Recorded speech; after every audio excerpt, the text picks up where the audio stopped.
quien nos va a dar su conferencia La entrevista como técnica de investigación del fraude corporativo en la auditoría forense. La doctora Mercedes es abogada especializada en Derecho Financiero y Bursátil, auditora forense y cumplimiento normativo, experta en Derecho Corporativo e investigación en fraude empresarial. También es docente de la Universidad de Rosario, externada de Colombia y cerca de Corea, agente especial interventor de la Superintendencia de Economía Solidaria, experta en procesos de transformación y fusión de sociedades, procesos de insolvencia empresarial, asesora y consultora para la implementación de sistemas de administración de riesgo de fraude y programas de cumplimiento normativo. También es gerente de la compañía Ceballos y Holguín Consultores. Doctora Mercedes, bienvenida, muchísimas gracias. Muchísimas gracias a ustedes por esa larga presentación. De hecho, todo eso en tan corto tiempo. Pues sí. Primero agradecer a la doctora Ana Lucía por esta invitación tan importante a este simposio, donde tenemos un acercamiento académico, donde podemos compartir experiencias. Y de manera igual a la doctora Lina Chacón del NIF, sabemos el esfuerzo del NIF y de entidades pares del sector por promover este tipo de eventos. Como lo decía el doctor Juan Manuel, es el esfuerzo de reunir voces de distintos sectores, de reunir a la academia, de reunir la práctica, de reunir a los empresarios y entender qué pasa con la detección de fraude. Primero con la problemática del fraude y la corrupción en nuestro país.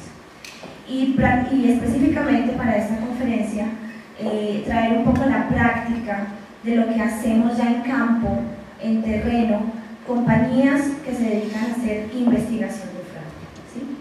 Miremos.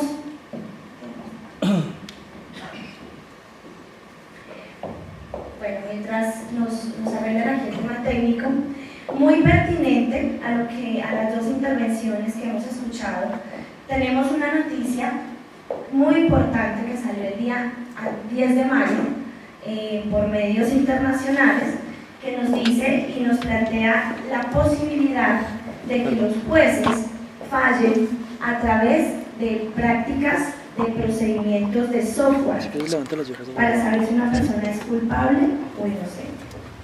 Fíjense que de esto que estamos hablando aquí ya lo estamos viviendo en otras latitudes. Estados Unidos específicamente tiene software desarrollado por distintas compañías que están aplicando procesos de minería de datos. Están pudiendo prever de manera anticipada si una persona puede volver a cometer una conducta, cuál es su perfil psicológico y basado en si pasa o no dicha prueba de software tecnológica, poder determinar si es culpable o inocente. ¿Eso suena? ¡Wow! Para los que somos garantistas de los temas de procedimiento penal, decimos, bueno, pero hemos tenido siempre la teoría y hemos sabido y nos han enseñado nuestras facultades de derecho que finalmente la prueba se queda en el inconsciente del juez, ¿verdad? Que es el juez a través de una teoría del delito que determina la responsabilidad o no penal de un individuo. Pero ojo, la tecnología nos está diciendo, los jueces se equivocan o no. Somos humanos. Siempre le digo a mis estudiantes en clase, los jueces no tienen una condición divina. Son personas como usted y como yo, que por primera vez escuchamos un caso y tenemos que fallar sobre una teoría del caso, que es argumentativa. ¿De quién? De la Fiscalía General de la Nación en los casos de nuestro país, junto con una defensa, dos teorías del caso, dos argumentaciones, para que un juez termine decidiendo sobre la culpabilidad o no de un individuo. ¿Nos equivocamos como seres humanos? Todos los días. ¿Por qué? Porque estamos en un continuo aprendizaje. ¿Qué puede pasar con las máquinas? Tienen menor probabilidad de equivocarse. Y el tema de juzgamiento tiene variables. Los jueces tienen unos límites y tienen unas conductas que son un tipo penal a través del cual se basan para emitir sus fallos. Luego, ¿son datos? Sí, ¿cierto? Un individuo, una conducta, una tipología o un tipo penal un medio, un componente normativo o descriptivo del tipo, los que son abogados, sabemos que ese es el medio donde se mueve el juez. ¿Será que eso lo puedo poner en una máquina y darle un parámetro? Sin miedo, ¿sí o no? Sí. Y nos quitamos las nulidades y la corrupción. Porque pueda que estemos diciendo una locura, doctor Manuel, aquí todos los que nos dedicamos a este tema, y cuando se proponen teorías nuevas, donde la ciencia se une con el aspecto judicial y el tema de conducta humana, surgen este tipo de situaciones. Y tenemos películas que hemos visto como Minority Report, que decían, era un software donde Tom Cruise podía meterle la mano al software para poder establecer si la persona era culpable o no, y el juez, el software, era quien determinaba el resultado de la sentencia. Pues ya pasamos de la ficción a la realidad. ¿Lo tenemos aquí?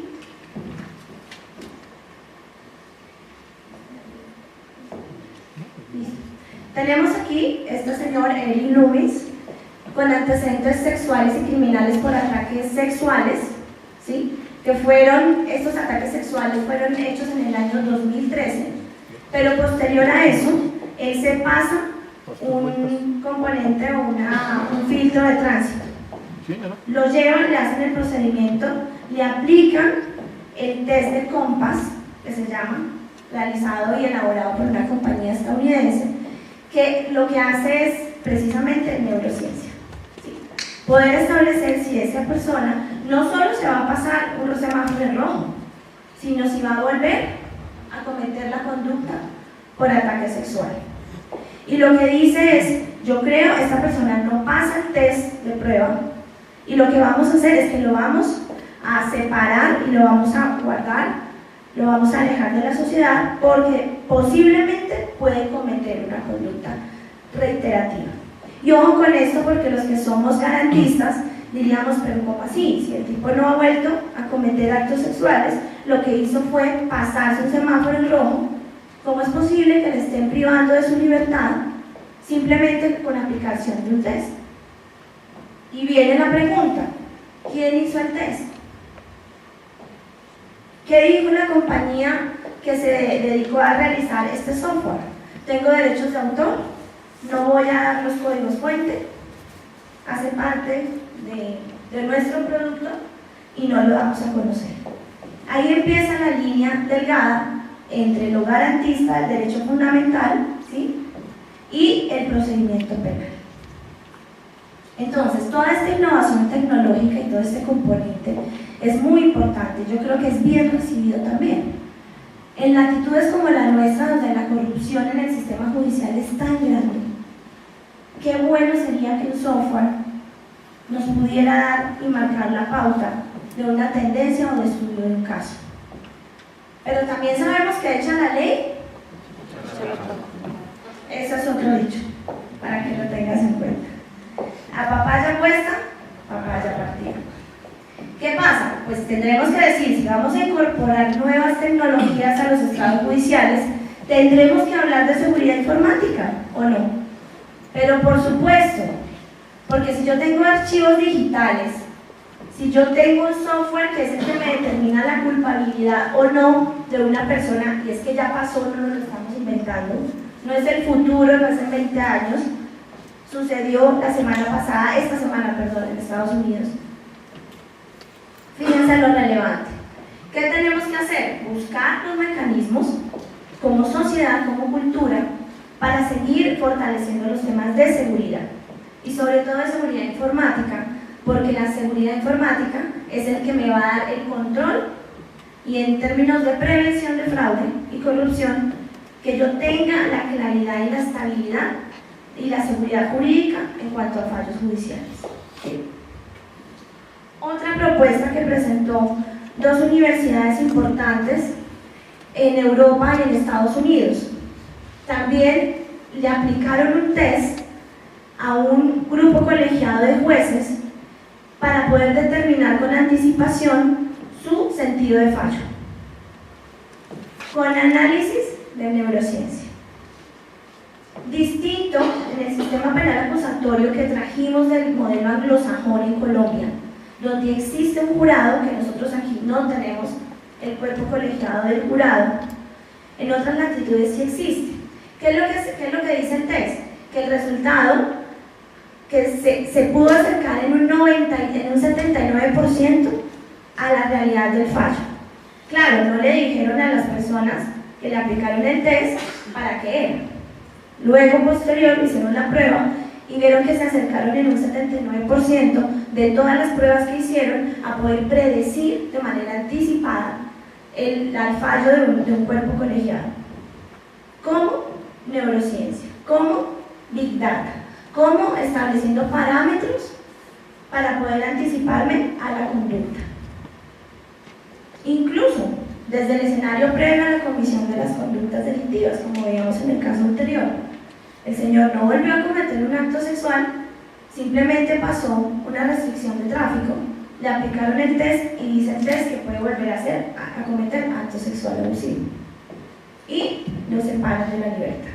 Entonces, vemos que muy oportuno, con las dos intervenciones anteriores, el tema judicial está ingresando a las nuevas tecnologías y es muy posible que en un muy poco tiempo los tribunales sean permeados por temas de tecnología y que las teorías de los casos se puedan resolver a través de computadores. ¿Sí?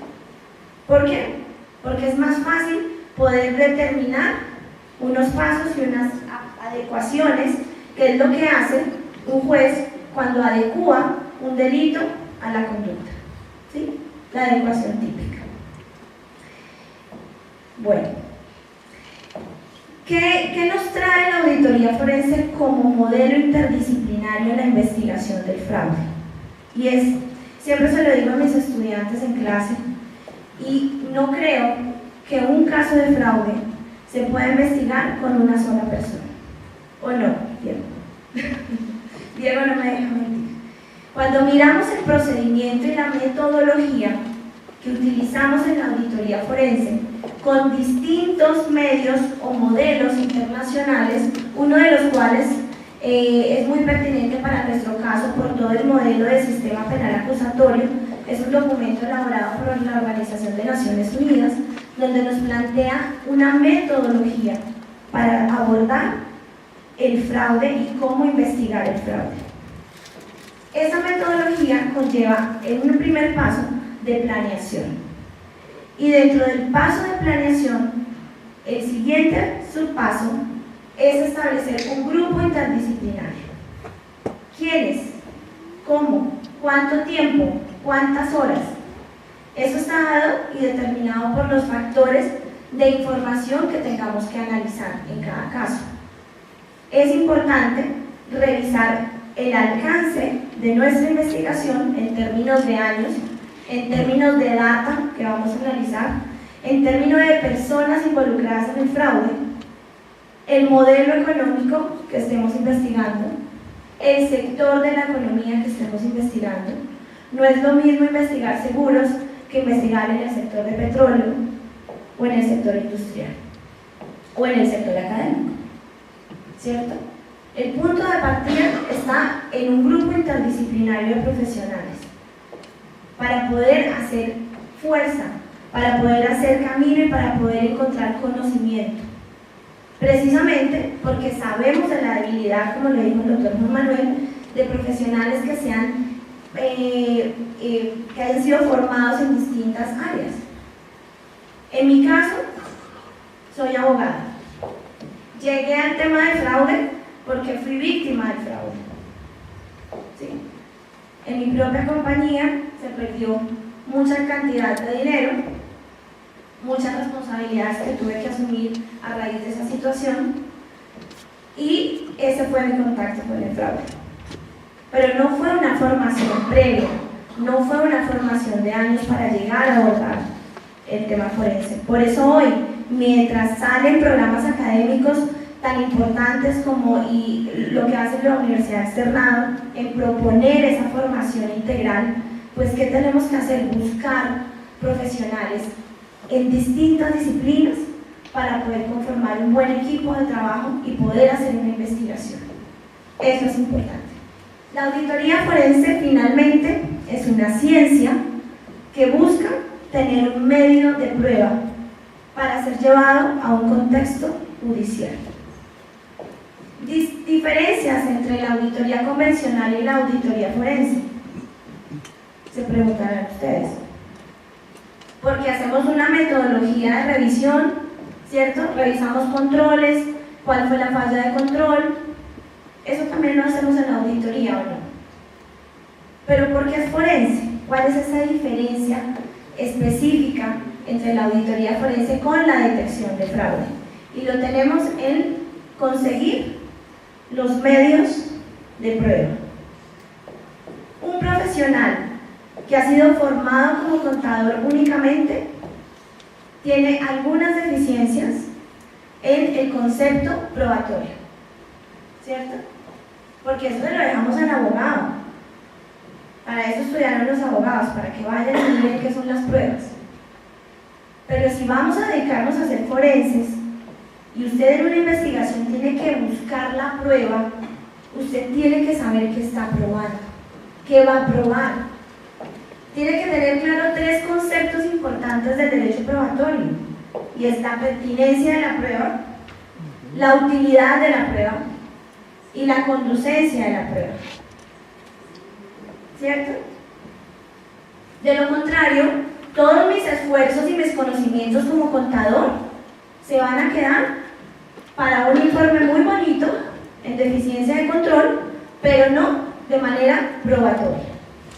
La primera diferencia que establecemos entonces en las dos prácticas es que la auditoría forense busca ser la herramienta para entregar medios de prueba, ¿sí? Elementos materiales probatorios o evidencia física, tal y como lo señala nuestro Código de Procedimiento Penal. Entonces, tenemos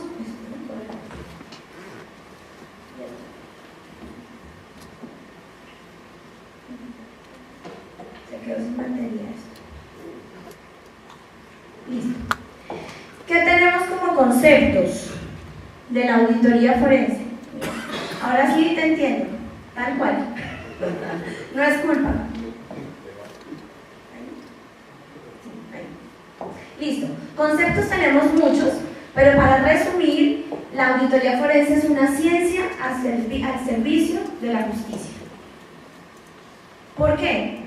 Porque estamos buscando esos elementos de prueba para hacer apoyo a una teoría del caso. ¿Será importante en un contexto judicial nuestro trabajo? Total. Puede definir la vida de una persona en responsabilidad penal. O es inocente o es culpable.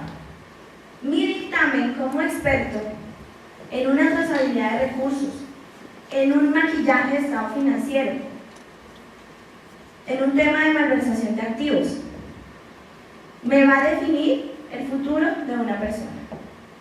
Entonces es muy importante tener la conciencia de para qué hacemos nuestro trabajo y cuál es la finalidad.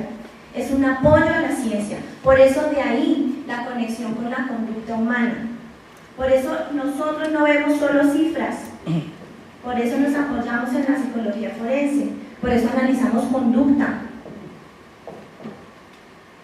Por eso analizamos Big Data, por eso analizamos cantidades de datos y de información que nos permiten y nos contribuyen a fortalecer nuestra actividad investigativa. Entonces, tenemos aquí, ¿qué pasó?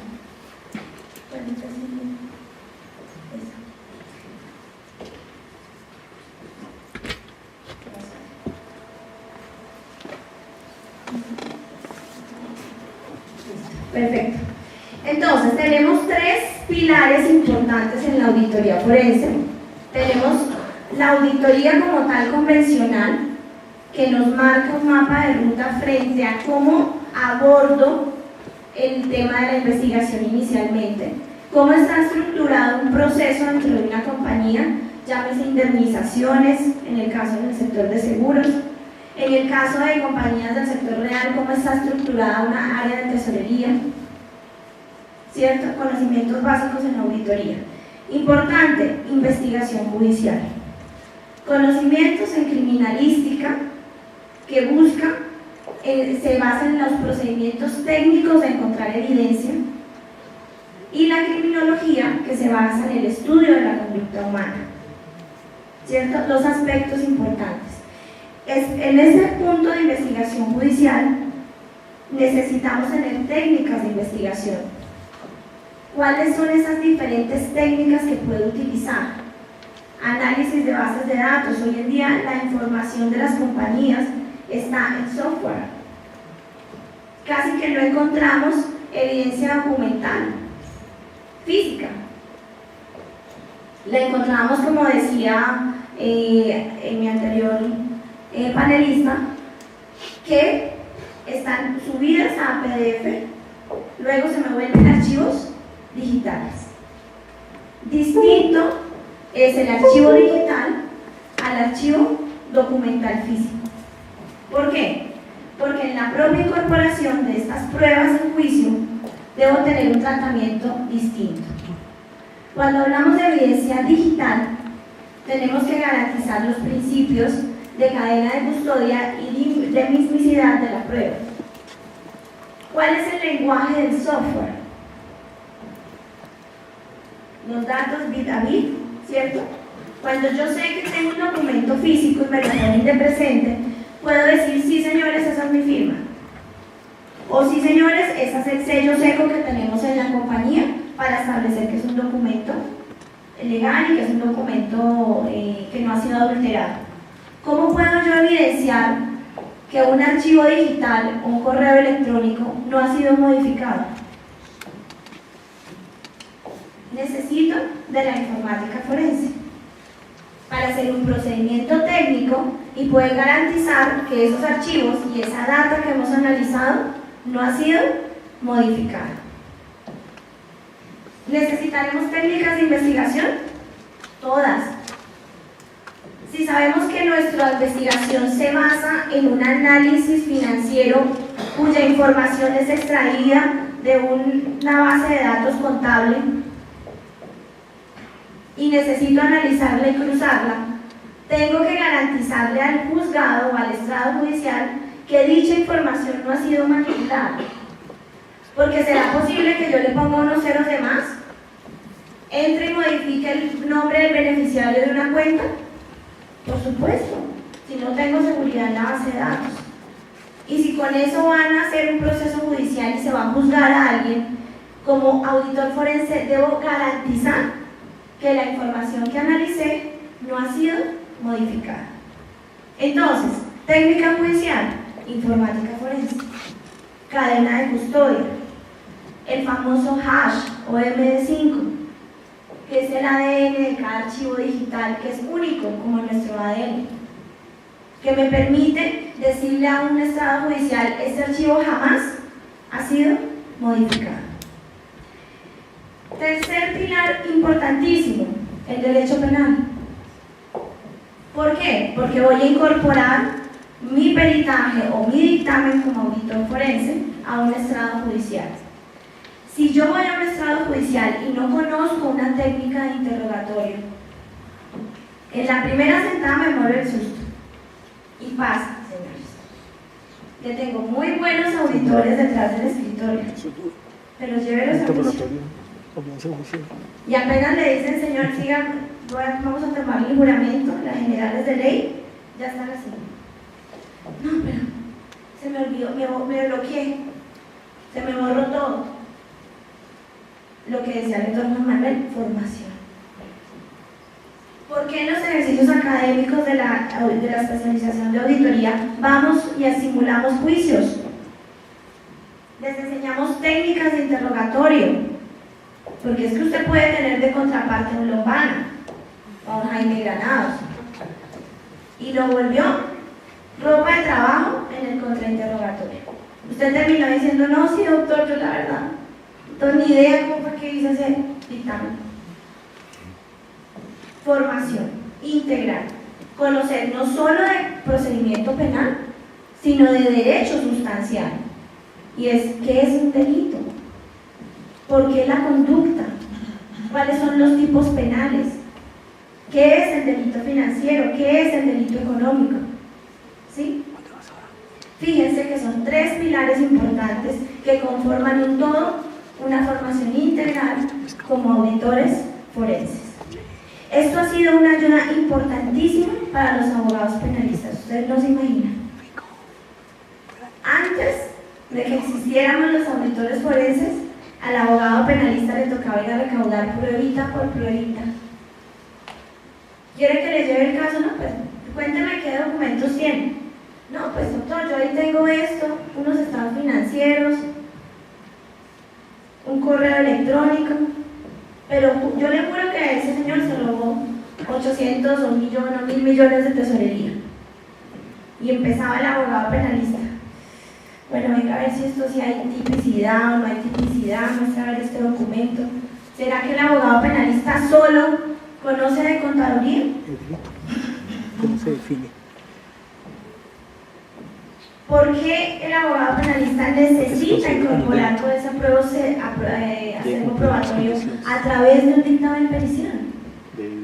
Porque es que usted es el experto. Usted sí conoce de la técnica, pero adicional también conoce de la técnica procesal y también conoce de derecho penal. Es importante.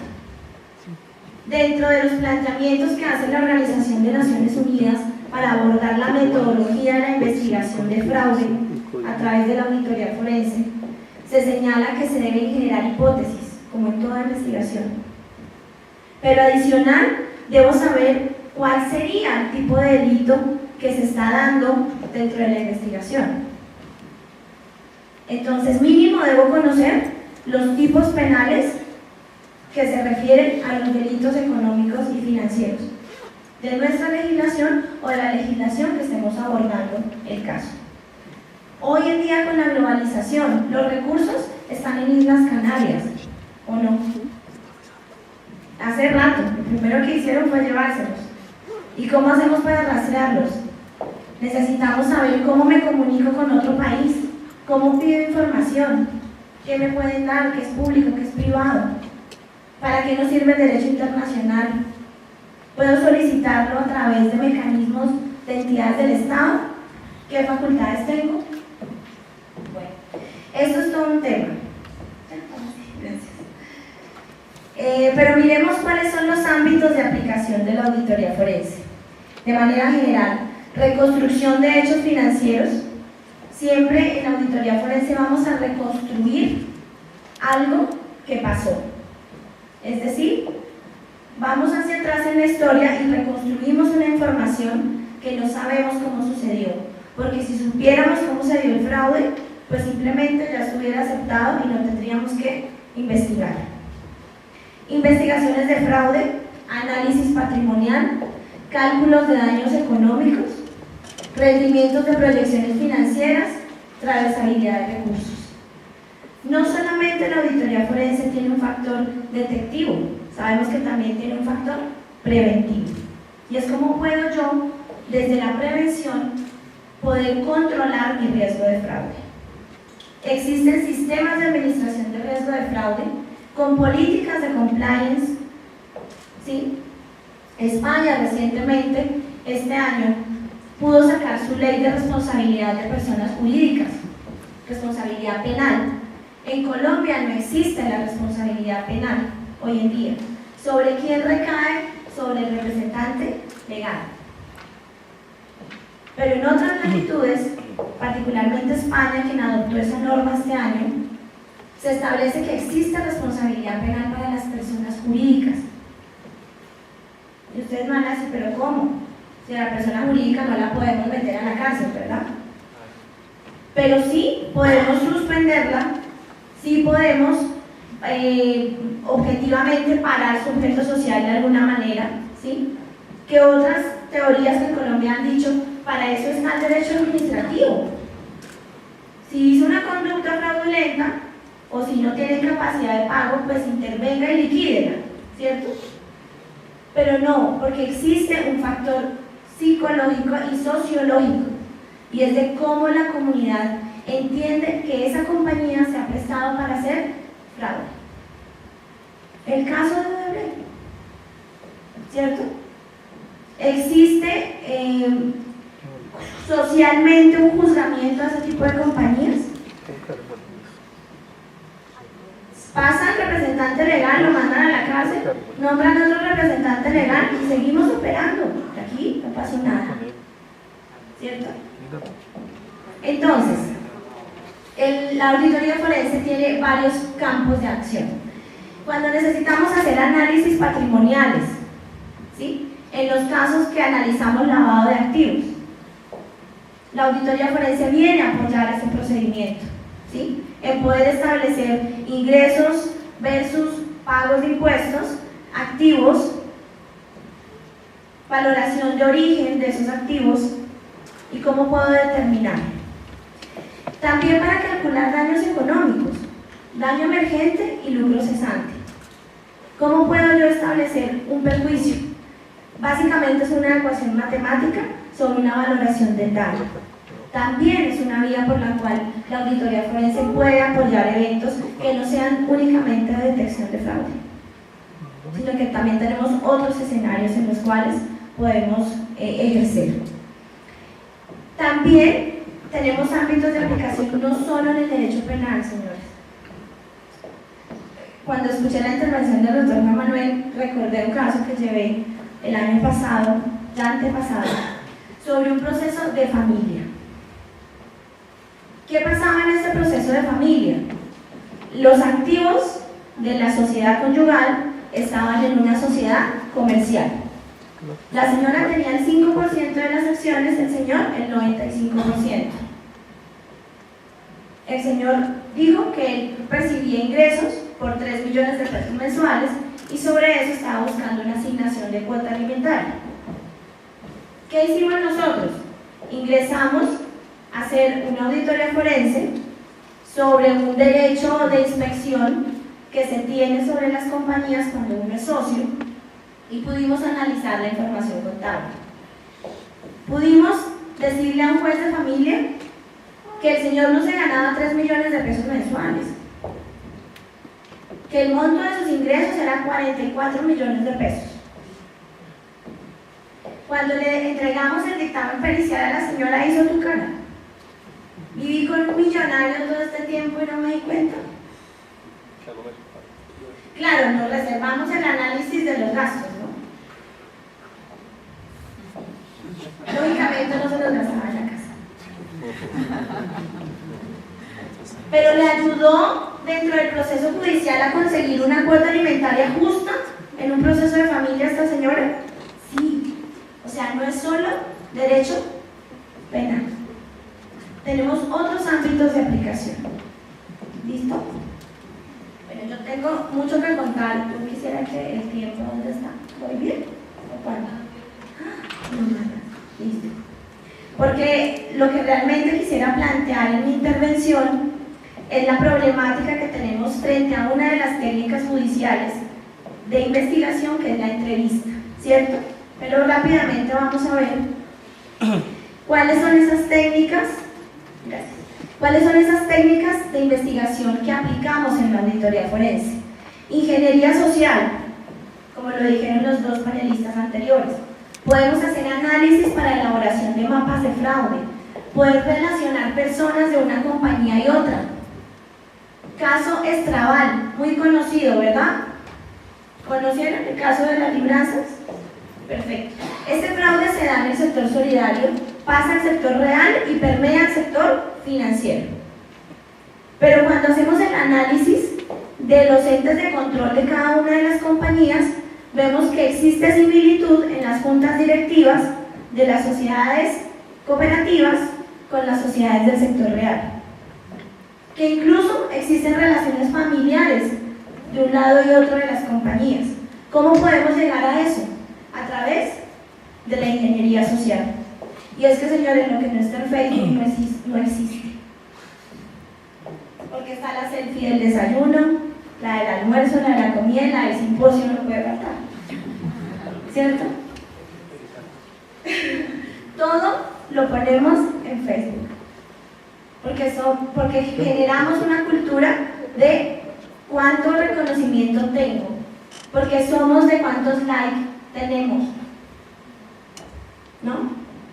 Eso nos da una información importante en la investigación de fraude apoyados en ingeniería social. Tenemos el análisis contable y financiero, que es definitivamente un componente muy importante, porque derivado del perfil de los ladrones de cuello blanco, el tecnicismo es una oportunidad de fraude. ¿Sí? Lo hemos visto en materia de seguros. Hicimos alguna vez una investigación con relación a las técnicas de los actuarios, que son los que establecen los valores de las primas, ¿verdad? Aquí hay aseguradoras, ¿verdad? Bueno, desde la parte técnica matemática, yo puedo establecer si libero o no libero una reserva, montado en una metodología de probabilidades. Algunas metodologías matemáticas me permiten que libere más reserva que otras. Haciendo esa investigación me volví una dura, por decirlo así, en árbol bayesiano. ¿Por qué? Porque tuve que entrevistar a una niña matemática. Ese acompañamiento lo hizo la doctora Lucía conmigo. Ella quería mirar, nos acompañó para el tema de credibilidad y lo estaba haciendo la entrevista. Si yo voy a entrevistar a alguien técnico, ¿tendré que prepararme? Por supuesto, porque si no, con la primera respuesta me dan tres vueltas, que efectivamente era lo que quería hacer. Pero ¿de cuál metodología? Porque hay varias. Y yo no, sí, específicamente árbol bayesiano.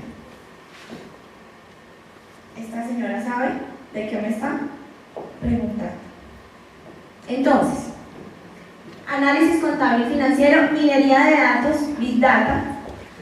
En casos como Estrabal tenemos alrededor de 3.000 millones de datos en ese caso, porque son libranzas que estaban determinadas en varias personas jurídicas y tuvimos que hacer un análisis y una ponderación de todas las bases de datos de las compañías cooperativas, de las del sector real y las del sector financiero.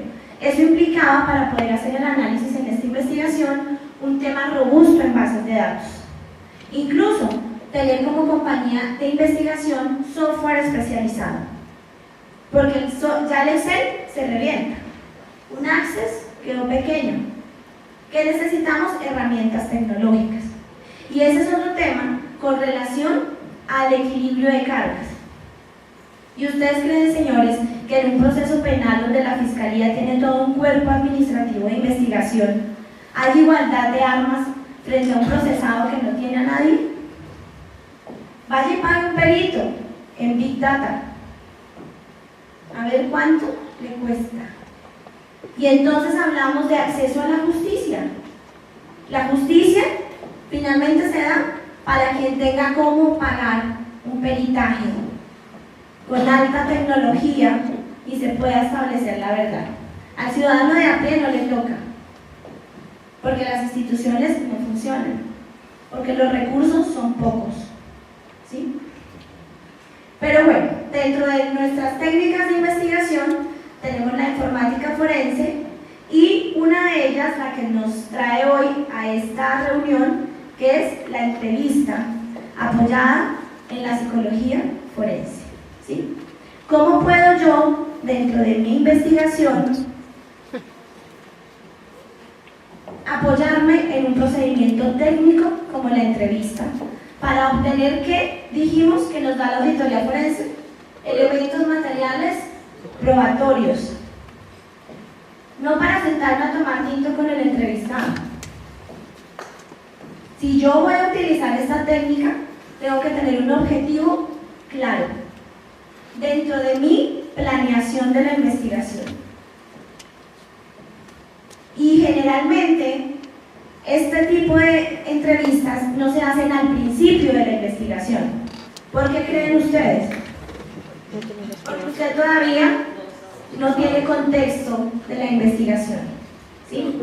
Usted debe documentar, investigar, cruzar sus bases de datos, revisar la gestión documental, llegar a plantear si esa hipótesis que usted se planteó desde el principio tiene una respuesta positiva o una respuesta negativa, ¿cierto?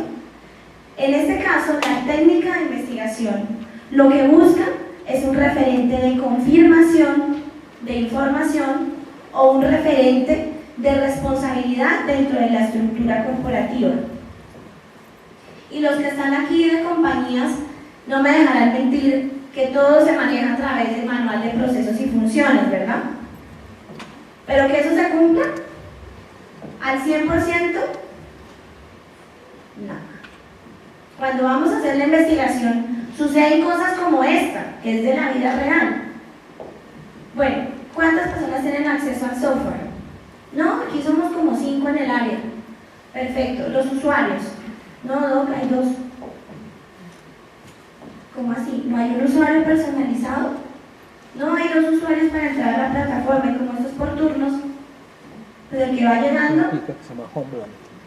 utiliza cualquier clave para ingresar. ¿Tendremos problemática allí para individualizar? Por supuesto, porque no tengo una política clara de acceso, ni definiciones, ni de parámetros. Y si no la tengo, hasta ahí me llegó la investigación, tengo que hacer algo, ¿cierto? ¿Qué otro mecanismo me podría señalar a mí cuáles son los funcionarios que están del turno de 8 a 5 y los de 5 a 2 de la mañana? Una entrevista. Y puedo establecer quiénes y cómo se dan dentro de ese procedimiento, ¿cierto? ¿Ya se acabó el tiempo? Dios, ¿puedo terminar con mi hipótesis? Bueno, listo. ¿Qué tenemos aquí? Esta sentencia es reciente, es del 25 de enero del 2007, de la magistrada ponente María... Ay, perdón, se me fue ahí la vista. Bueno, la doctora María Ordóñez. ¿Qué sucedió? Este es un caso donde se dio la problemática de poder establecer si la entrevista que se da por fuera del escenario judicial sirve como elemento material probatorio dentro del juicio. ¿Y cuál es la respuesta, señores? El elemento material, la entrevista como tal, para que se vuelva prueba, lo dice y lo establece el Código Penal, necesita ser incorporada como testimonio. ¿Cierto? ¿Por qué? Porque debe cumplir el requisito del contradictorio, que es una de las reglas esenciales del procedimiento penal. Cuando usted está haciendo entrevista fuera del escenario judicial, en investigación de fraude, ¿habrá contradictorio?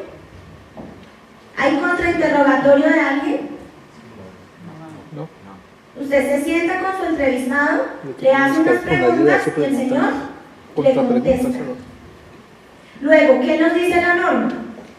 Ese testimonio no será prueba hasta que usted lo incorpore y el señor se siente aquí como testigo y pueda surtir un contrainterrogatorio con la contraparte. Primer vacío legal, distinto a la normativa que existe en Estados Unidos en el modelo anglosajón, donde existe el perjurio. ¿Se han escuchado hablar? ¿Qué sucede en la entrevista? Usted hoy en una entrevista en Colombia puede mentir y no pasa nada, porque en la entrevista usted no está bajo la gravedad de juramento, que sí lo está en un estrado judicial. Luego, la información que usted obtuvo en su investigación forense carece de valor probatorio hasta que usted la incorpore como testigo. Y si como testigo la persona se le retracta, no pasa nada. No tenemos el valor jurídico o el establecer una ley penal que le exija a las personas decir la verdad, incluso en un escenario de investigación previo de investigación de fraude. ¿Y por qué? Si tomamos el modelo anglosajón en nuestro sistema penal acusatorio, pero como traemos las cosas y las colombianizamos y le quitamos la mitad del perjurio, porque eso para qué. Entonces, cuando en una corporación persona jurídica, empresa privada, se esté haciendo investigación de fraude y alguno de los empleados quiera mentir, no pasa nada hoy en día en Colombia. Es una debilidad jurídica que tenemos, es un vacío legal que lo que está haciendo es familiarizarse con la cultura del fraude. ¿Por qué? Si hay tantos mecanismos de cumplimiento normativo, de prevención de riesgo de fraude, las entidades del Estado tienen por obligación que tener sistemas antifraude. Y cuando hacemos investigación interdisciplinaria o disciplinaria para funcionarios públicos, también hacemos entrevistas. Y si el funcionario decide mentir porque es que no está bajo la gravedad del juramento, no pasa nada.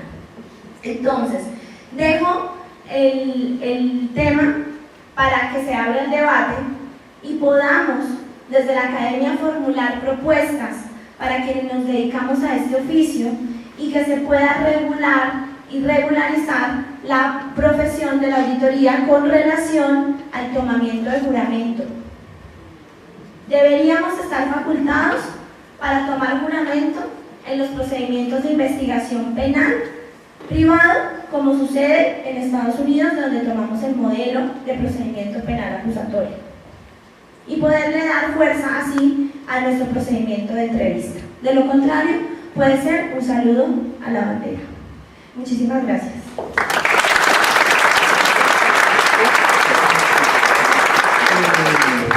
Muchísimas gracias. La invitamos por favor a que nos acompañe un momento más para dar respuesta a algunas de las preguntas que surjan. Doctor Melvin, muchísimas gracias.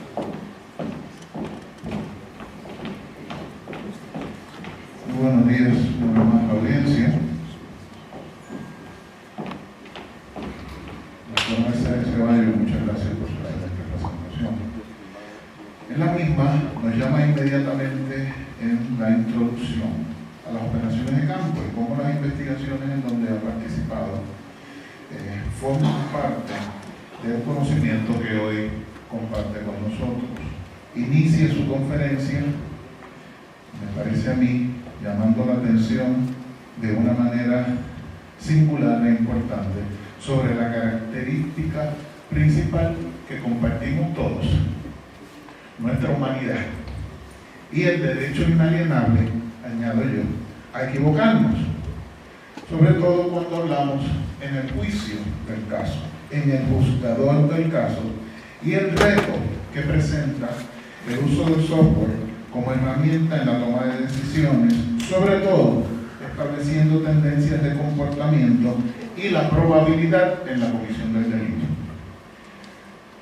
Nos trae ejemplos concretos de jurisdicciones que en la actualidad están haciendo uso de software en las determinaciones judiciales más recientes. Llamó la atención a que la tecnología facilita las determinaciones judiciales en el presente y, en su opinión, continuará haciéndolo en el futuro. Nos presenta de igual manera la metodología de intervención en las investigaciones sobre fraude sugerida. Concurre en lo interdisciplinario para desarrollar una investigación pertinente y que ofrezca las garantías necesarias para validar los casos en el ámbito judicial. De lo contrario, serían impertinentes. Nos muestra también la distinción entre la auditoría tradicional o convencional y la auditoría forense. Entonces concluye que la diferencia principal entre una y la otra es la búsqueda de pruebas pertinente, útil y conducente al delito imputado en los terrenos litigiosos en el juicio penal. Entonces, cuando la auditoría forense maneja temas de investigación de fraude corporativo, sugiere la aportación de esa auditoría tradicional, de la investigación judicial y del derecho penal, resaltando algunos componentes auxiliares incluidos como la informática forense. Todas ellas estrategias que van dirigidas a garantizar que la información no ha sido de ninguna manera modificada y que se mantiene íntegra. Sugiere el avance del desarrollo del trabajo del abogado penalista gracias al apoyo que ha recibido de la auditoría forense en estos casos. Una mirada muy rápida por los ámbitos de la aplicación de la auditoría forense y el interés del campo en la prevención, sin olvidar la detección. Intercaló también, casi al final, el estudio específico de casos para facilitar la comprensión a la audiencia en esos ámbitos, cosa que estoy seguro la audiencia agradeció. Finaliza repasando muy ágilmente las técnicas de investigación aplicadas. Habla de la ingeniería social, el análisis contable y financiero, la minería de datos ya mencionada en la ponencia anterior, y el análisis documental y digital, informática forense, y llega a la entrevista. Plantea una interrogante muy importante de manera soslayada: el acceso al derecho a la justicia y los recursos para acceder a ese derecho. Deja la pregunta abierta: ¿tendremos todos el mismo acceso? Cierra de manera magistral su presentación con las características sugeridas para la entrevista efectiva. Habla de la legalización, acreditación y la planeación. El tiempo apenas le permitió la presentación de un caso en donde busca destacar el valor probatorio de esa entrevista presentada legalmente o cumpliendo con los requisitos legales como testimonio. Muchas gracias, doctor. Pasemos entonces a las preguntas.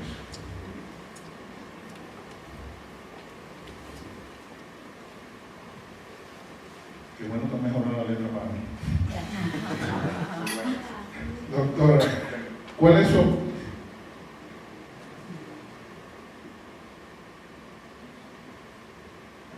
Sí. Yo creo que me escuchan, ¿verdad?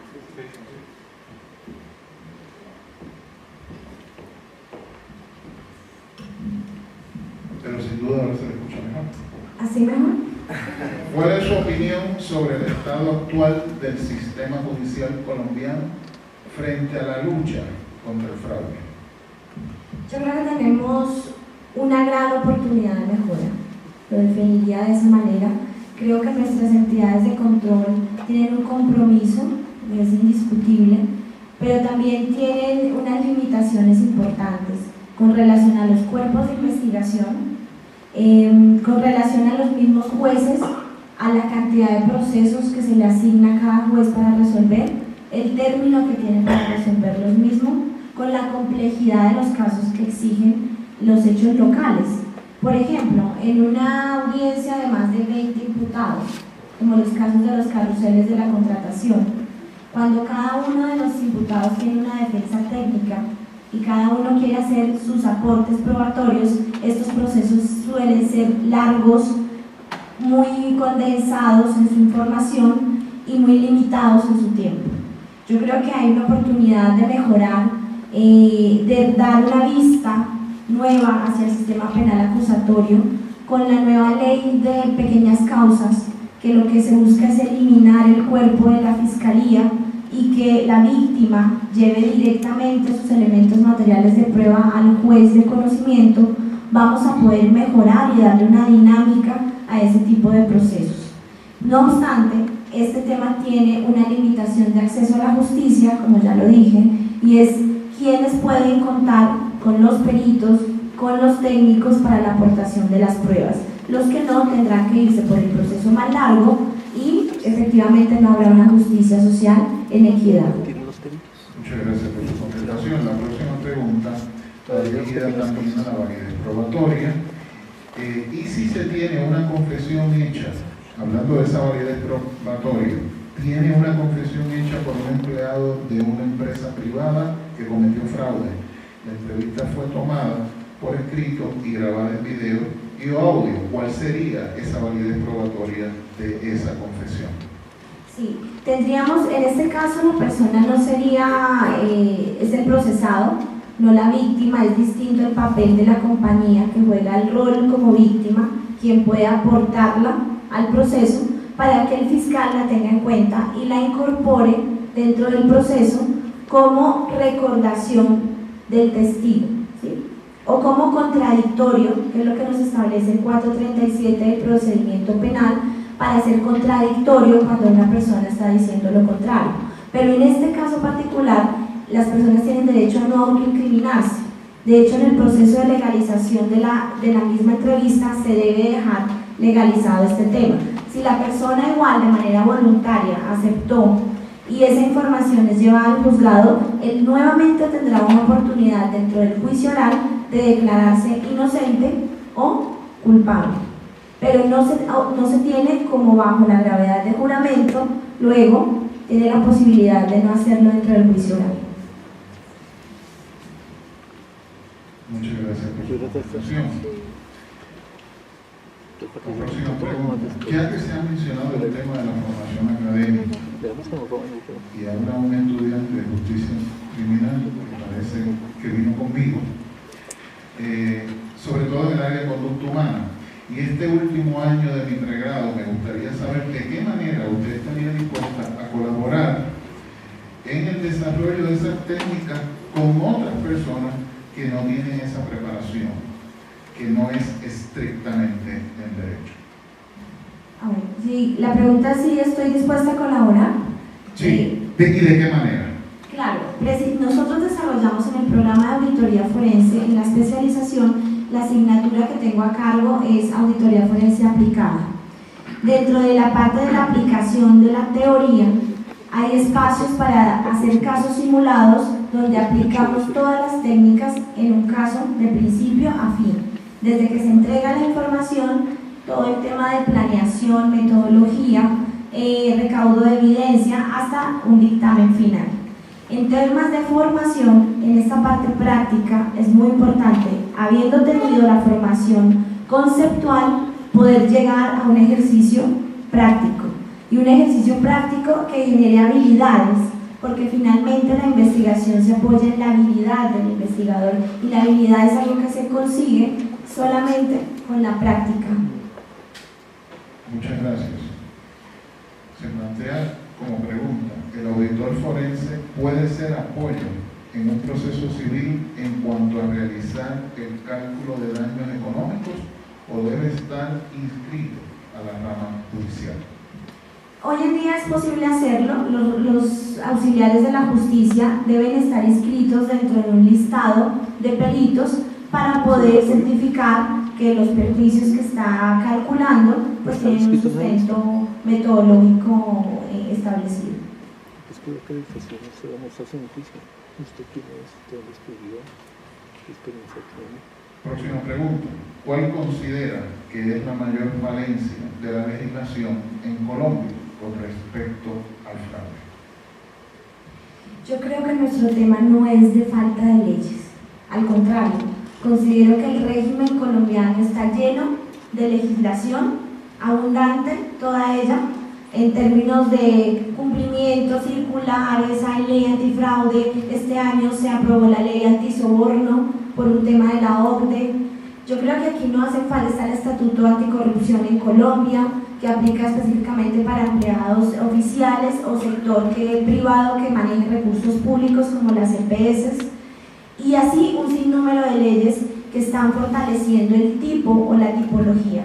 Creo que nuestro problema es de justicia, de operación y de investigación de fraude. Muchas gracias. Esta pregunta, tengo que admitir que me fue planteada al finalizar la primera ponencia y el amigo participante le interesa que sea contestada por usted. Y la pregunta es, usted como abogada, ¿qué nos recomienda tener en cuanto al momento de aportar una entrevista como prueba que se cometió un fraude ante el nuevo sistema penal acusatorio? Bueno, como rápidamente lo expuse en mi ponencia, deben haber mínimo 3 requisitos importantes. El primero es la legalización de la entrevista, el cual debe tener un componente legal de no autoincriminación de conformidad con el artículo 33 de la Constitución Nacional. Es decir, que esta entrevista sea de manera voluntaria, que el señor conoce qué es la autoincriminación, porque depende del perfil que yo esté investigando, de repente la pregunta no es muy clara. y con el fin de proteger derechos fundamentales, el entrevistador que sí conoce de derechos fundamentales debe ser muy claro en la pregunta, y la no autoincriminación implica que no está obligado a confesar, ¿sí? Entonces, la dos es el tema de acreditación del testigo, y es hacer preguntas con relación a sus funciones, a su cargo y a su rol dentro del tema que se está investigando de fraude.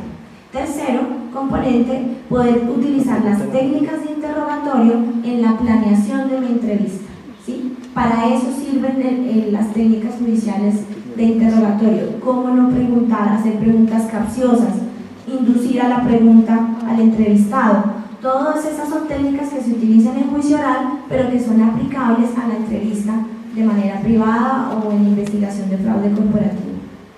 Muchas gracias. Agradecemos la participación de la audiencia en la realización de preguntas pertinentes y le damos las gracias por contestar a cada una de ellas a la doctora Mercedes Ceballos Sánchez. Muchas gracias.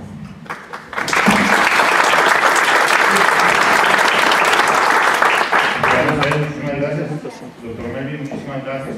A continuación damos paso a la doctora Ana María Chacón, gerente del Instituto Nacional de Investigación y Prevención de Fraude.